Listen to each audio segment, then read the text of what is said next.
Hello, hello, and welcome to Girl, Get Your Groove Back. I am Coach Jamila, and I'm here with my beautiful, amazing friend and fitness trainer, Coach Kat. Hey, girl, hey. What's going on? Thanks so much for having me on. Yes, I'm so excited. For those of you who haven't seen, it's like now we are switching because usually I'm on her podcast, but now I want her on my podcast. And I'm so excited. And today's episode is really empowering. I believe so many of you are going to be just enlightened and empowered. But when I thought about this title, From Broken to Beast Mode, you resonated with me so much. Okay. Because this girl right here is a beast in every aspect, in my personal opinion. So let's just go ahead and dive in. I really want to just kind of talk about your journey, what got you to where you are today. And when I think about your journey, the first thing I want to think about is let's just rewind for a minute and tell me a little bit about your broken season. What did that feel like? What was that like? And share as much as you want and as much as you don't want. A broken season is an interesting way of wording it because that season felt like a couple of decades. If a season could go on for a couple of decades, honestly, I would say it started from age 5 or younger all the way through early 20s. And that had a lot to do with having a very dysfunctional family and being in survival mode from an early age all the way through adulthood, and then discovering that I can change my past and I can become empowered and the healing journey is possible, but it's going to be long and it's going to take a lot of work. Yeah.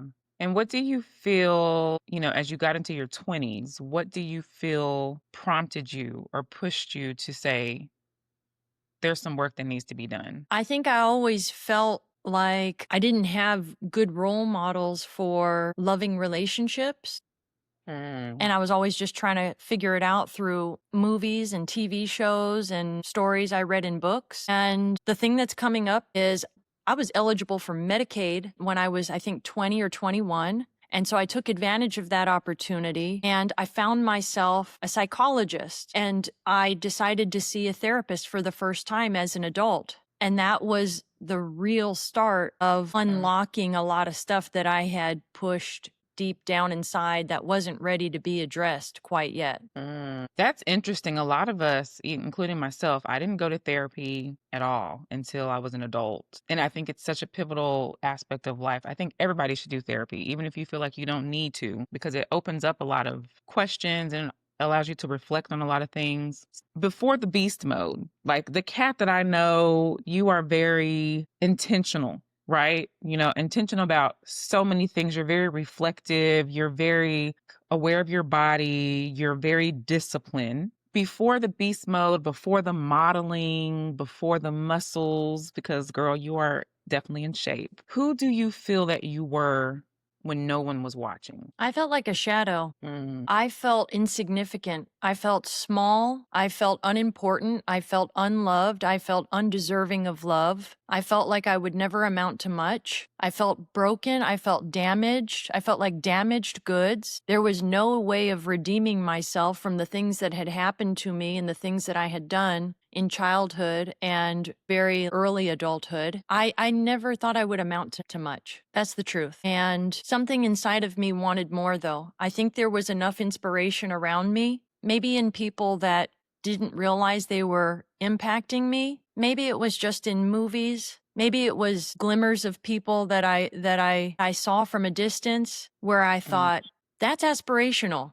Hey, if they can do it, is there a possibility that I could do it? I've never really thought about it before, but there's always been something inside of me that has wanted to heal and just be normal, just be healthy, not really go for the stars. The stars were not within reach. They were unattainable, and that's only something you dream about. But I just wanted to be healthy. Yeah. I appreciate you sharing that with me. And I feel like so many women, people in general, will feel that, will resonate with that. Because how many people are watching us? And we may not know that we are inspiring them, right? How many people are we watching that have no idea they're being an inspiration to others? And so I think That was a great point that you made. We have no idea what people have been through, but by living our lives, we oftentimes are inspirations to others. And your healing journey, it's interesting because, again, the cat that I know, I would never think that you would have felt that I can't reach for the stars because, of course, the way you talk now is it's abundance. We are living in abundance. It's just amazing to see the journey and how, quite honestly, a lot of the things that you went through have become a part of your purpose, right? Like you're walking in purpose and inspiring so many people more than you think. So, if you're okay with it, going back to your childhood, even thinking about how you said, I want to just be healthy. I always knew that I just wanted to be normal. Were there parts of your childhood that you remember where you had those moments, those thoughts? And if so, in adulthood, did you kind of grasp onto that part of you as a child? Does that make sense? So you're asking, were there moments where I knew, even when I was young, that I wanted to be healthy? Healthy and not just physically, but healthy emotionally. Growing up, you only know what you're exposed to, and that's your norm. I was raised by a single father who acquired full custody of my little sister and I at a very young age. And, my dad came from trauma. And because he didn't have the resources, the time, the energy, the money, all the things, he did the best that he could. And I've had to really, accept that. And Yeah. I'm happy to say that I have a really good, healthy relationship with my father today.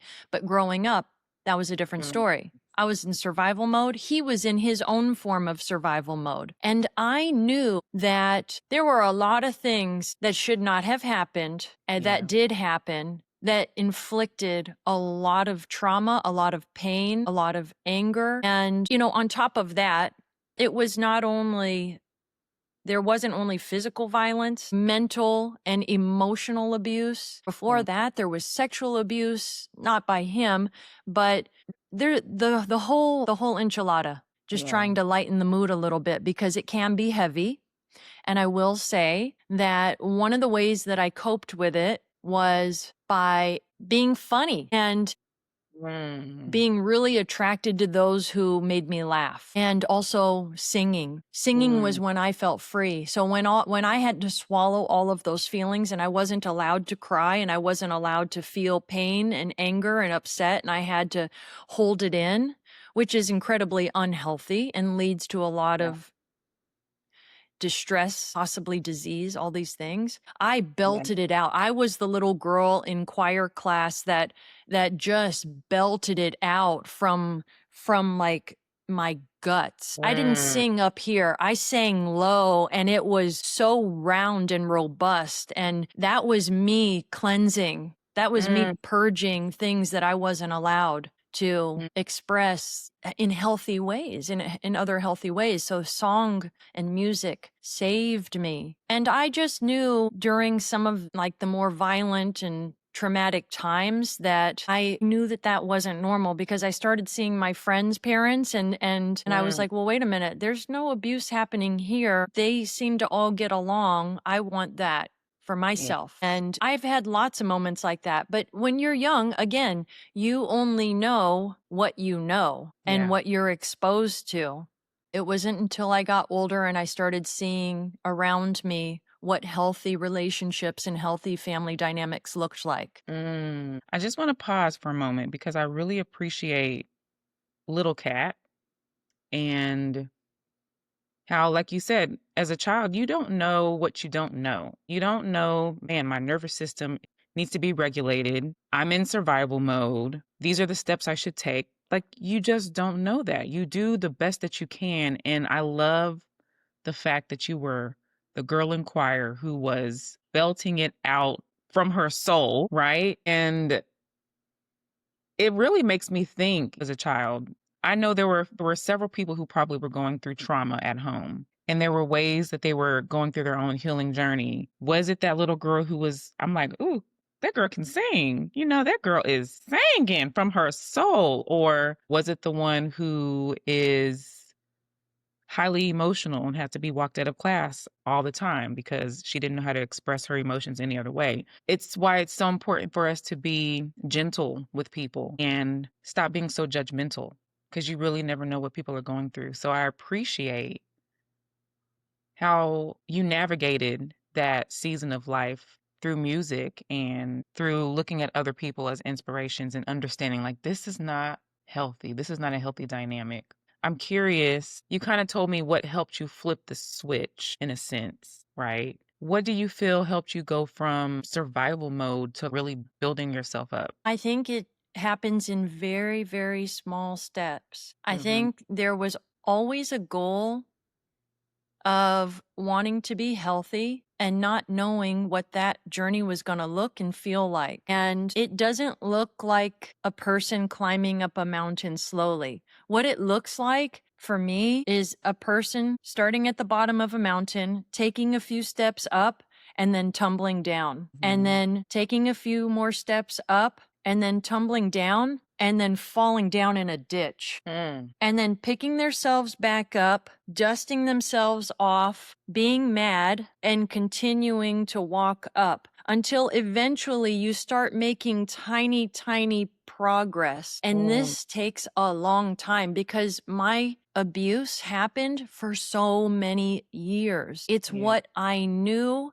and it was like embedded in my DNA. It just felt like it is so a part of me now. And to break out of that, it takes years of training. I'm going to use the example of training because I work as a personal trainer and I know how hard it can be for people to transform their bodies and their minds. And it's the same thing with trauma and abuse is it might take years to undo the negative effects of those kinds of events. And so I just always continued up the mountain until I've like literally got to this point in my mid 30s, early 30s, where I was climbing and summiting actual mountains. I was putting myself in the most challenging situations, like being in the Amazonian rainforest and being eaten alive by mosquitoes and tripping on ayahuasca and putting myself in Spartan races, half marathons, doing CrossFit for years, just always challenging myself, saying, I felt the pain in doing all of these things. 10-day silent meditation retreats where you don't say anything, you don't talk to anyone, you just focus on what's there. And it's scary sometimes what comes up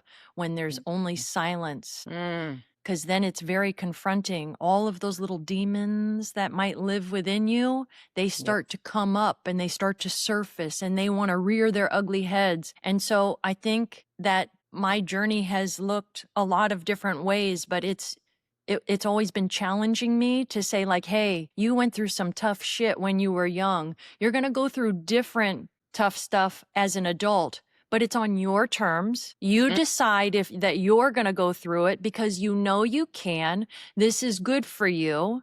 This is your opportunity to grow and you know you can persevere. So that's what I've been doing. Now I'm at this beautiful point where I'm in my mid 40s. Yeah. And I don't need to put myself through those kinds of challenges anymore. It's a different kind of challenge where I'm so much more gentle and I'm so much more nurturing. The tough love, I respect the tough love, but I'm becoming a gentler human. I'm becoming much more pliable in my mind and my heart and flexible and understanding, a lot less critical of myself and others. And it's like the next chapter in healing. I love this, girl. My gosh. Like when you're telling me the story about you're climbing and then you fall back down and you climb and then it's like you fell in a ditch and then you had to climb back up again. The visual of that, everybody doesn't want to go there. No. And for you to decide, because that's what you did, you made a decision like, I'm going to keep going. I'm going to do this. If I fall in a ditch, I'm going to get up and it may be hard, but I'm going to keep climbing. And I'm going to keep climbing and I'm going to keep climbing. What do you feel has made you have that mindset, quite honestly, to keep pushing yourself even when it hurts, even when it's challenging, even when you feel like you should give up? How did you keep going? How did you keep going when all these obstacles were coming against you. I never really thought about it until right now, and I'll tell you the first thing that came to my mind. As much as my dad was a source of so much of my pain, he was Mm, also the same source for my inspiration. And it's bringing tears to my eyes because that man did a number on me and my sister, but at the same time, he raised us on his own. He was not equipped with the skills, the knowledge, the experience that he needed to be a healthy father and role model for us. But he literally did the best that he could. He put himself through school while he was in the military, in the Marine Corps. And then he went above and beyond and acquired his master's degree. At night, he taught college level courses at a local university. In addition to working all day as a Marine, he ran 2 to 3 times a day, did push-ups, sit-ups, pull-ups. So I saw someone really trying. He was trying, and he was messed up in a lot of other ways because of his own upbringing. And it's not an excuse, it's just what is. But that man was a provider. He did take care of my sister and my needs. He did love us. It's a complex relationship, yeah. but I know he's a really good person. And I have to say it again, he did the very best that he could. So I think that watching my dad go through so much pain of trying to raise 2 little girls on his own and messing up so much along the way inspired me to also put myself through hard things and knowing that it's going to be messy and it's okay. Just keep going. Yeah. Because it was incredibly messy. My own personal journey did not look like me just, walking up a mountain in beautiful REI gear and hiking sticks and plenty of water and electrolytes. What it looked like was somebody who was messed up on some drugs, maybe a little bit of alcohol here and there, hanging out with the wrong people, doing all sorts of things that aren't good for you, but that's what you chose at the time, and you just choose to do a little bit better as time goes on. And over time, just like habits, they start adding up. And if you stay consistent with trying to do better, no matter what, eventually you will get better. Yeah. Yeah. It reminds me of people are so quick to want to give up when it gets really hard. And I'm sure you can relate with your clients. I'm always like, you're right at the breakthrough. You're almost at the breakthrough. Like, don't stop.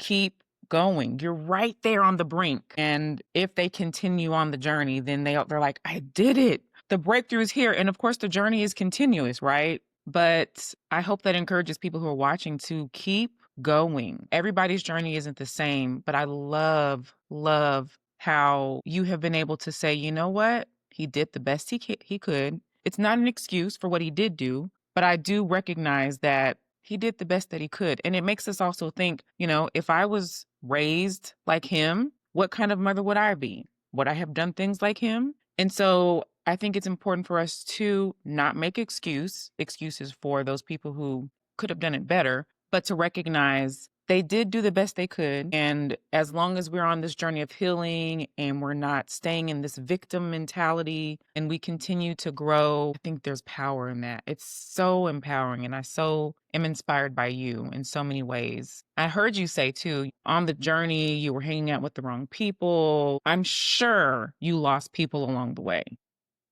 Oh, yeah.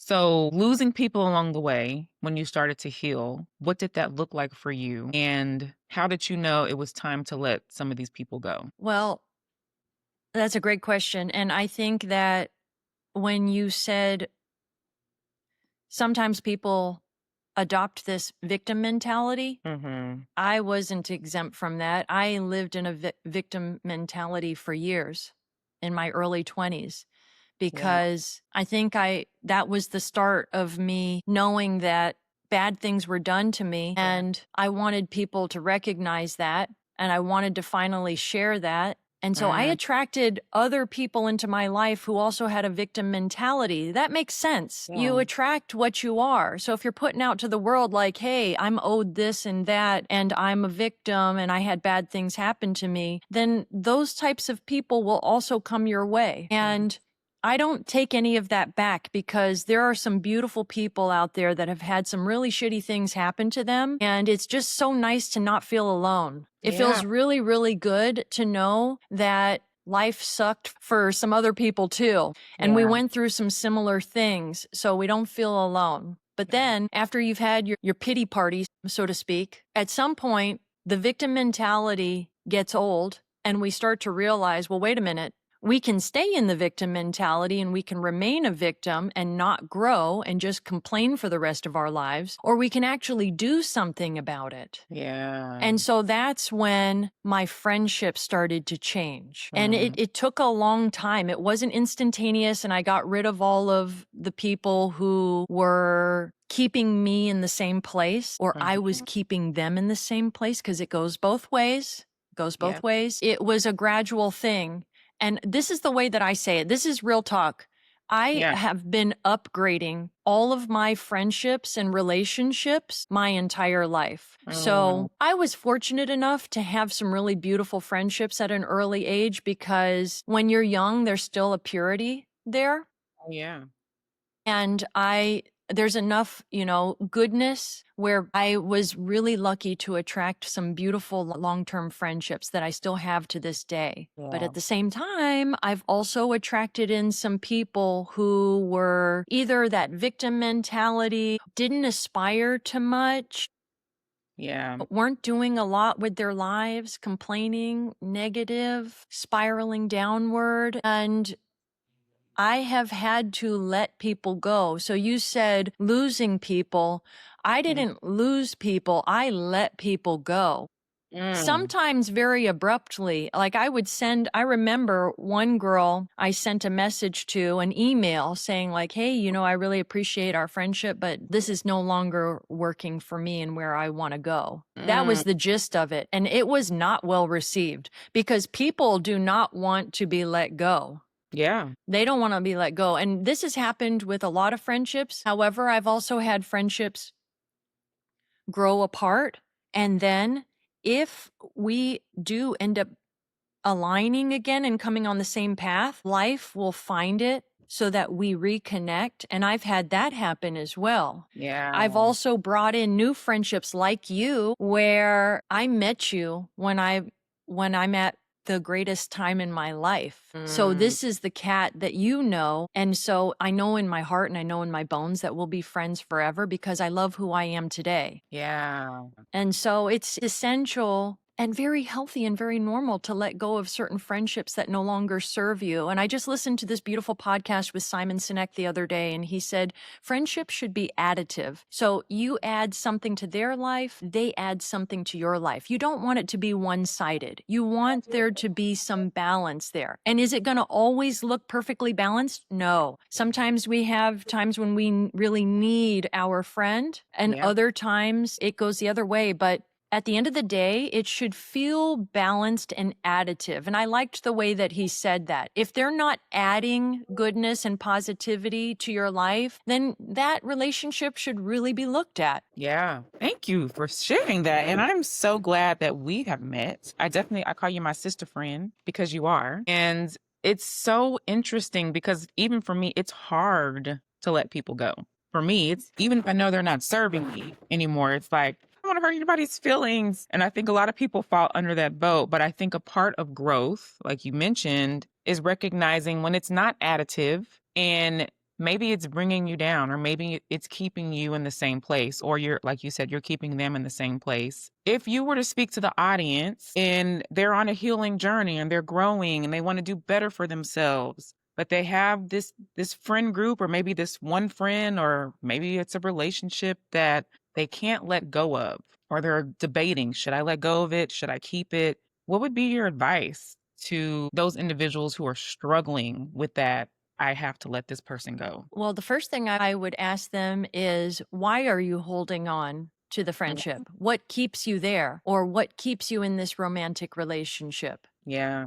Think about that. And then think about, does that add to your life? Does that bring peace? Does that bring joy? Does that bring happiness? Does that bring prosperity? Does that bring abundance? Is that filling you, your heart, your soul in some way? I think that asking yourself why you're doing something is always a good place to start. Yeah. And these are not little questions. So it's okay if somebody takes time with this. Yeah. A lot of times we stay in friendships or romantic relationships a lot longer than we think we should. But the Mm. truth is, we stay in them as long as we're supposed to. Mm. We get out of them, if we do get out of them, exactly when we're supposed to. Mm. There's no other way to think about that. Yeah. That's an empowered way of thinking. Yeah. If you care about someone or a relationship, it might take time. It might take a lot more time to decide. But if you slow down and you stop distracting yourself and you just sit with these thoughts, and if Yeah. you're a religious person or if you're a spiritual person and you pray and you ask the universe or your God for some advice and some guidance, the Mm. answer is there. Yeah. The answer's there. You just have to be still enough to hear it. Yes. That's it. You have to be still enough to hear it and get away from the noise Yeah. because you're right that you already know the answer most of the time. You already know. Mm-hmm. Thank you so much. I hope that somebody, I believe that people will hear that and it will help them make the next step. What advice would beast mode cat, although beast mode has always been cat because that's who you are in many ways, what would beast mode cat tell broken cat? Little cat was actually Kathy, and I would say, "Hey, sweet girl, I know it's hard right now, but you can handle it. You've got this. I am so sorry you're going through this, but at the same time, this is for your benefit. This is for your growth. You are going to be such an amazing adult human. You're going to inspire people. You're going to live a life of service where you feel so good. But the only way you're going to do that is you're going to have to go through some really, really dark times so that you can understand other people's pain better, so that Mm. you can be more empathetic and that you don't judge people as harshly. And the only reason why you're going through this is because I know you can. You're so strong, and it's okay to cry. It's Mm. okay to cry. You can have your feelings. I love that. I felt that in my soul. And look at Kathy now, honey. Now she's Cat, because Cat, I feel like, is more appropriate for where I'm at now. The Yes. people who knew me from elementary school through high school know me as Kathy, and there's a weird feeling every time somebody calls me Kathy because it feels like a different person. Kathy Mm. was not empowered. Kathy was really figuring out who she was. Kat Yeah. was starting to take a stand for herself. Mm. Come on now. Well, I freaking love that. And I would even encourage you, if you haven't already, to write a letter to your to future cat because those are super empowering just to where you are today, you're in such a beautiful place. Imagine where you'll be 5, 10 years from now. So I'm also curious too. You've talked to little Kathy. You're in such a beautiful place now as Cat or Coach Cat is what I would also call you. Was there a moment, and I'm sure there was, in your life where you just looked in the mirror and you were like, this isn't me anymore. This isn't me anymore in the sense of this person that I'm seeing in the mirror. I know there's greater. I know there's more. I know that this just isn't who I am. I'm in this place, but this isn't who I am anymore. I don't know if I've ever had that moment. Even when I look in the mirror now, I don't see anything amazing. When I Mm. look in the mirror, I just see somebody pleasant. What? I see somebody pleasant. I see somebody that I like, but I'm not the kind of person who looks in the mirror and oh, there was a moment. I think it was my 27th birthday and I got trashed. I got trashed. And I got so trashed that my friends had to pick me up, one on each shoulder, and Mhm. like bring me upstairs because I was so drunk. And I was in the bathroom and I remember looking at myself in the mirror and Mm. just not liking what I saw. Just Mm. not liking what I saw and was like, what are you doing? Yeah. What are you doing? And I think that was a reality check for me. I didn't, clean up my act directly after that, But that moment, you know, when people hit rock bottom, that was kind of a rock bottom moment for me Yeah. where I was at least conscious enough to see myself in that moment and I didn't like what I saw. So to go back, like when I look in the mirror today, I see somebody healthy. Yeah. I see somebody very healthy. I'm like, oh, your skin is glowing. Your hair looks nice. You got some gray hairs in there, but you're natural, girl, because that's who you are. You're an organic, natural girl. Come And on. that's your vibe. And you go ahead and own that. And then I look at my muscles and I'm like, okay, taking good care of yourself. You're looking really good for 45. Come on. And but I don't dwell on it because I don't want to have that narcissist vibe either, you know? Yeah. Yeah. But no, that's a good going back to the rock bottom moment, like you said, like, you said you were drunk, your friends had to help you up, you saw yourself in the mirror. That's what I'm talking about. Like that moment where you were like, girl, what are you doing? Yeah. And I think a lot of people have those moments, and no, it's not immediate that they start making shifts. But I know I saw the aha moment in your mind when you were thinking and you were like, wait, okay. And you kind of brought it up. But look at how, I mean, to me, from the outside looking in, I'm like, girl, look how far you have come. Your body is banging. Let's just put that out there. It's banging. And you're modeling and you're a fitness professional. And not only all of those external things, you have such a beautiful heart. And that is what I love so much about you, truly, is just your openness, your transparency, and your heart. Your heart is truly beautiful. And I love, love, love the journey. I know it hasn't been easy, but I know that you're a person who's going to keep pushing and you're going to keep navigating and you're going to keep showing up for yourself, which is so empowering. And I hope and I believe that this is going to be so empowering for so many women. So I guess before we really end this, we're going to do a groove check, okay? And then I'm going to Okay. have a closing question. So the groove check is 10 seconds. You got to answer. You have one word. And so I have 4 questions for you. You ready? Yes. Okay. So tell me 3 songs on your Get Your Groove Back playlist. One of them I listened to this morning, Girl on Fire by Alicia Keys. Period.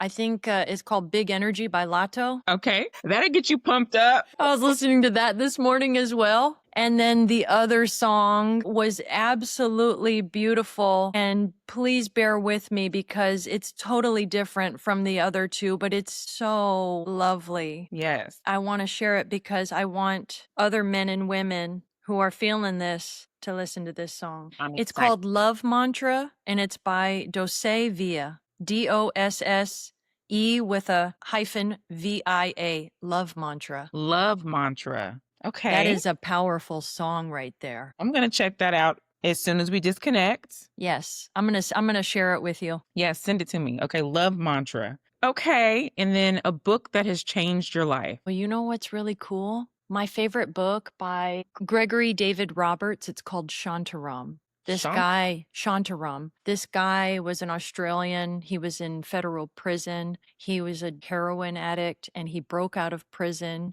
and lived in the slums of India. And he became a doctor in the slums. He joined the Afghani war. He changed his entire life and lived such a full, rich adventure. It's a wild ride. Okay, that sounds inspiring. It's so inspiring and you can change your whole life. No matter where you come from. No matter what you come from and no matter what you've done. That's right. Okay. One thing that instantly shifts your energy. Breathing. Nervous system regulation. I love it. Okay. One wellness trend you swear by and one that you'd leave behind. One wellness trend that I swear by is drinking water. Yes. Drink all the water. There's not too many people out there who are overhydrating, okay? So I'm not too worried about that. Yeah, it's possible, but let's go ahead and just hydrate when in doubt. Yeah. The one that I would leave behind, there's probably a lot. Right. You know what? Aura Ring. Sorry, Aura Ring, but these things that track your sleep and then judge you, I'm not into it. They don't know you. They know a small piece of you. So I got rid of my aura ring of several years ago, and I'm better for it. Period. Mhm. I've noticed that a lot of people get stressed out from the devices. And I'm like, well, the whole point is not to be stressed. And like, oh, my sleep is jacked up. And they're checking it every day.